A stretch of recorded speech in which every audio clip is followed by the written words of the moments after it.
جب رسول اللہ صلی اللہ علیہ وسلم ذی طوا پہنچے تو میسرہ کے سالار سیدنا خالد بن ولید رضی اللہ عنہ کو حکم دیا کہ وہ قدا کے راستے مکہ میں زیرین حصے سے داخل ہوں اور کوئی آڑے آئے تو اسے کاٹ کر رکھ دیں یہاں تک کہ صفا پر آپ سے آ ملیں۔ نبی صلی اللہ علیہ وسلم نے سیدنا زبیر کو حکم دیا کہ وہ قدا کے راستے بالائی حصے میں داخل ہوں اور حجون میں آپ کا پرچم گاڑ دیں، نیز رسول اللہ صلی اللہ علیہ وسلم کی آمد تک وہیں ٹھہرے رہیں۔ سیدنا ابو عبیدہ رضی اللہ عنہ کو حکم دیا کہ وہ بطن وادی کا راستہ پکڑیں اور مکے میں رسول اللہ صلی اللہ علیہ وسلم سے آگے اتریں۔ اس موقع پر قریش نے کچھ اوباشوں کو خندمہ میں جمع کیا، کہا کہ اگر انہیں کچھ کامیابی ہوئی تو ان کے ساتھ رہیں گے، ورنہ جو کچھ مطالبہ کیا جائے گا منظور کر لیں گے۔ جب خالد بن ولید رضی اللہ عنہ ان کے پاس سے گزرے تو ایک معمولی سی جھڑپ نے ان کے 12 آدمیوں کو کاٹ ڈالا اور باقی بھاگ کھڑے ہوئے۔ اس کے بعد سیدنا خالد بن ولید رضی اللہ عنہ مکے کے گلی کوچوں کو رونتے ہوئے کوہ صفا پر رسول اللہ صلی اللہ علیہ وسلم سے جا ملے، البتہ ان کے دستے کے 2 آدمی بھٹک کر لشکر سے بچھڑ گئے اور شہید کر دیے گئے۔ ادھر سیدنا زبیر رضی اللہ عنہ نے حجون میں مسجد فتح کے پاس جھنڈا گاڑا اور ایک خیمہ نصب کیا، اس میں ام سلمہ اور سیدہ میمونہ رضی اللہ عنہما نے قیام کیا اور وہیں ٹھہری رہیں یہاں تک کہ رسول اللہ صلی اللہ علیہ وسلم تشریف لے آئے۔ تھوڑی دیر آرام فرمایا پھر آگے بڑھے۔ اس وقت ابو بکر صدیق رضی اللہ عنہ آپ کے ساتھ تھے اور باتیں کر رہے تھے۔ پھر آپ سورہ فتح کی تلاوت کرتے ہوئے مہاجرین اور انصار کے جلوہ میں مسجد حرام کے اندر داخل ہوئے، حجر اسود کو چوما، بیت اللہ کا طواف کیا۔ آپ حالت احرام میں نہیں تھے، اس وقت بیت اللہ کے گرد 360 بت تھے۔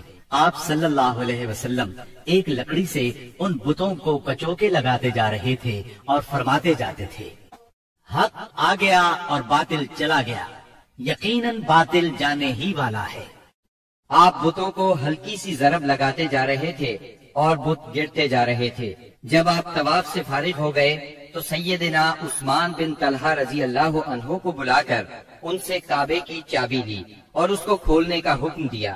پھر اس میں جو بت تھے انہیں نکلوا کر توڑوا دیا، جو تصاویر تھیں انہیں مٹوا دیا۔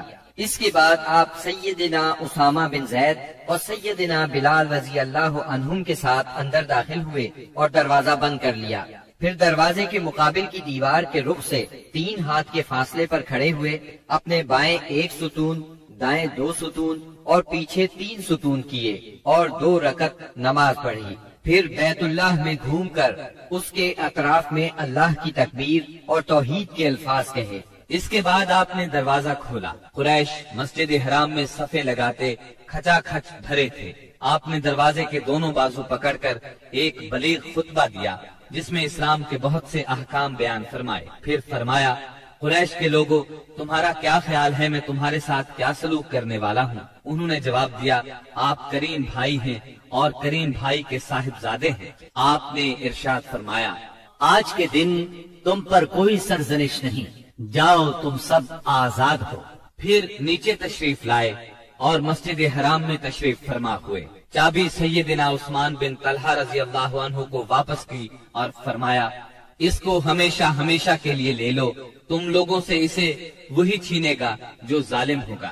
نبوت کے ابتدائی دنوں میں ایک مرتبہ نبی اکرم صلی اللہ علیہ وسلم نے انہی عثمان سے فرمایا تھا کہ بیت اللہ کا دروازہ کھول دو۔ انہوں نے انکار کیا تھا۔ تب نبی کریم صلی اللہ علیہ وسلم نے فرمایا تھا، اچھا تم دیکھ لینا کہ ایک دن یہ چابی میرے ہاتھ میں ہوگی اور میں جسے چاہوں گا اسے عطا کروں گا۔ یہ سن کر عثمان بن طلحہ رضی اللہ عنہ نے جواب دیا تھا، کیا اس روز قریش کے سبھی مرد ذلیل اور تباہ ہو جائیں گے؟ اس بات کے جواب میں آپ نے فرمایا تھا، وہ اور بھی زیادہ عزت دار ہوں گے۔ اسی روز رسول اللہ صلی اللہ علیہ وسلم ام ہانی بنت ابی طالب کے گھر میں داخل ہوئے، وہاں غسل کیا اور ان کے گھر ہی میں 8 رکعت نماز پڑھی۔ ہر 2 رکعت پر سلام پھیرا۔ یہ چاشت کا وقت تھا، اس لیے کسی نے اسے چاشت کی نماز سمجھا اور کسی نے فتح کی نماز مراد لی۔ ام ہانی نے اپنے 2 دیوروں کو پناہ دے رکھی تھی۔ سیدنا علی رضی اللہ عنہ انہیں قتل کرنا چاہتے تھے۔ اس بارے میں جب ام ہانی رضی اللہ عنہا نے بات کی تو آپ نے فرمایا، جسے تم نے پناہ دے رکھی ہے اسے ہم نے پناہ دی۔ ظہر کی نماز کا وقت ہوا تو رسول اللہ صلی اللہ علیہ وسلم نے سیدنا بلال رضی اللہ عنہ کو حکم فرمایا، بلال کعبے کی چھت پر چڑھ کر اذان دو۔ چنانچہ انہوں نے کعبے کی چھت پر چڑھ کر اذان دی۔ یہ گویا اسلام کے غلبے کا اعلان تھا، اور جس قدر یہ مشرکین کو ناگوار تھا مسلمانوں کے لیے اسی قدر خوشگوار تھا۔ والحمدللہ رب العالمین۔ جب مکے کی فتح مکمل ہو چکی تو انصار کو فکر لاحق ہوئی کہ کہیں رسول اللہ صلی اللہ علیہ وسلم یہیں نہ ٹھہر جائے، کیونکہ بہرحال یہ آپ کے خاندان اور آپ کے قبیلے کا شہر تھا۔ اس وقت رسول اللہ صلی اللہ علیہ وسلم صفا پر ہاتھ اٹھائے دعا فرما رہے تھے۔ دعا سے فارغ ہوئے تو فرمایا، اللہ کی پناہ، اب زندگی اور موت تمہارے ساتھ ہے۔